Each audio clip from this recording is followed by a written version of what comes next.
pour dire les choses très très rapidement, bah, j'ai fait la musique que j'aurais fait pour un film d'Erwan et puis je l'ai accélérée x2.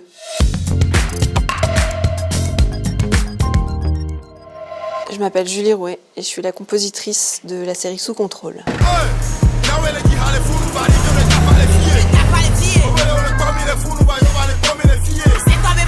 J'avais composé la musique de Perdrix, qui est le film précédent, qui est le film de long métrage de Erwan Leduc qui a réalisé Sous contrôle et qui est venu me voir avec cette série-là. Donc je l'ai lu avant le tournage et assez vite les choses se sont dessinées. C'est-à-dire que c'est une série qui va très très vite. C'est de la pure comédie, de dialogue, ça fuse dans tous les sens. Et en même temps, Erwan, le réalisateur, c'est quelqu'un qui aime l'absurde, qui aime les moments de suspens.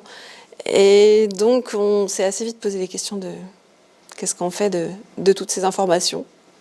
Comment on concilie ces deux choses a priori très différentes.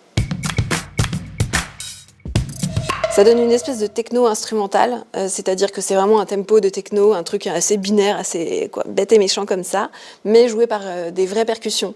Et avec un petit côté décalé, c'est-à-dire que les percussions ne jouent pas forcément toujours très bien ensemble, donc c'est une mécanique qui déraille. Et surtout, cette musique, elle est là pour faire un petit peu sentir le contre-la-montre, puisqu'on est dans ce temps-là qui doit vraiment se sentir, où il y a une prise d'otage et où on a le moins de temps possible pour s'en sortir. Et donc, c'est bêtement un genre de tic-tac, mais à différents tempos. Et puis, là-dessus, parfois, il y a du clavecin ou il y a de l'orchestre, mais avec toujours ce truc que c'est joué trop vite, que c'est même pas humain tellement c'est joué vite, et qui est un petit peu à l'image de ce scénario qui va beaucoup trop vite. La voilà.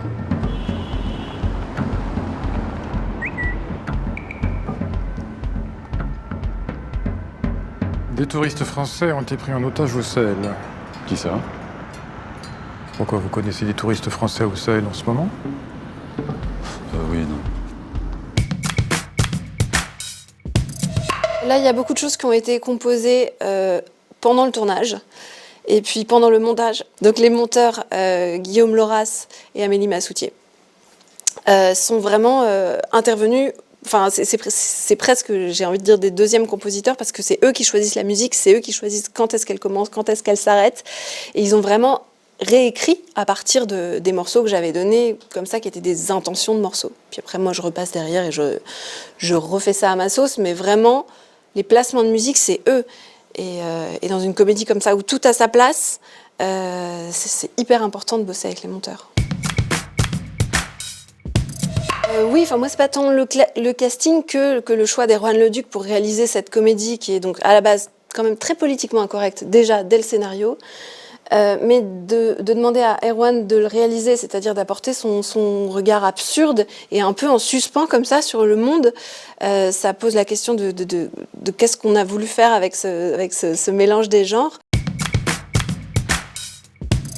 C'est pas mal par le verbe que ça se passe en fait, on se parle, j'essaye de comprendre ce qu'il a voulu faire, ce qu'il a voulu raconter. Et non, il n'est pas derrière moi quand je compose, vraiment je propose des choses et puis il sait me dire ça m'intéresse, ça j'aime pas, ça c'est assez efficace.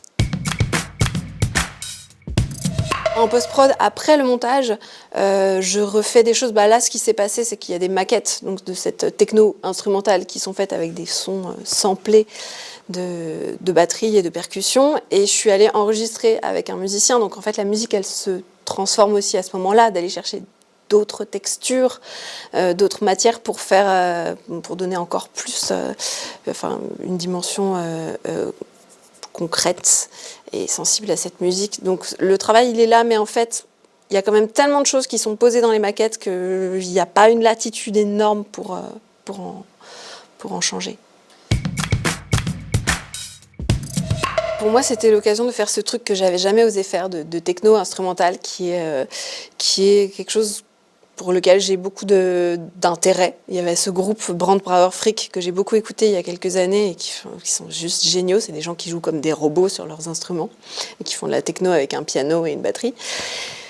Et donc là-dessus, moi, je me suis vraiment amusée.